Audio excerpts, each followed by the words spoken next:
We're back, everyone. The issue of immigration can be a hot-button topic, but often the stories of families trying to make a better life for themselves get lost in the rhetoric.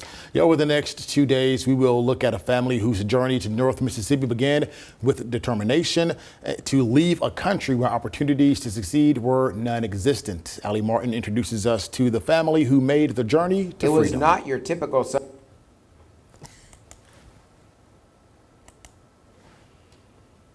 It was not your typical Sunday morning service recently at Tupelo's West Jackson Street Baptist Church.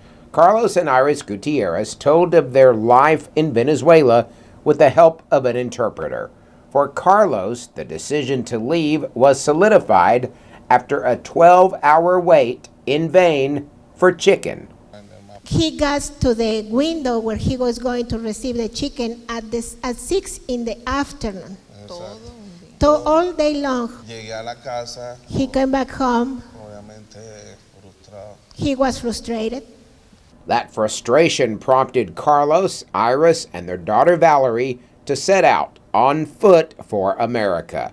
Their 3,000-mile journey to freedom was treacherous as they made their way through the jungle.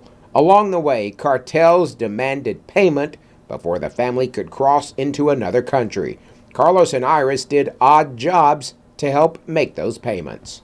She started to look for work, washing dishes, and Carlos cleaning bathrooms. Así duramos 6 días durmiendo en el piso en una carpa. Were there like that for 6 days. These are some photos taken during the journey. Other photos were lost when the cartel took the couple's phones as payment. Early on in the trip, Iris discovered she was pregnant. Food was also an issue. 3 días sin nada de comida. They were 3 days without any food.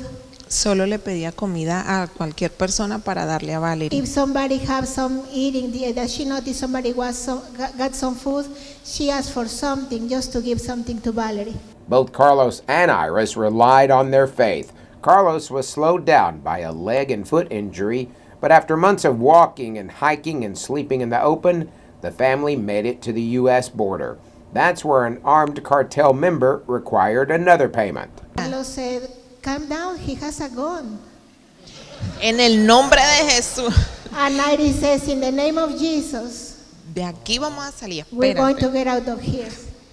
Y le dije, se me acercó otro señor y le dije, esto es lo que tengo, pero ese señor no me deja hablarle. Came to talk to Iris and she says, "It's all that I have, but this other guy doesn't understand." Démelo y váyanse. And he says, "It's okay, give it to me and just leave." After crossing the Rio Grande, Carlos, Iris, and Valerie were taken to a processing station to fill out lots of paperwork and continue their journey to freedom. Telling your story in Tupelo, Ali Martin, WCBI News. And in part 2, Ali will tell us how Carlos, Iris, Valerie, and their baby Abraham found themselves in Tupelo and how they are working to make a new life in America.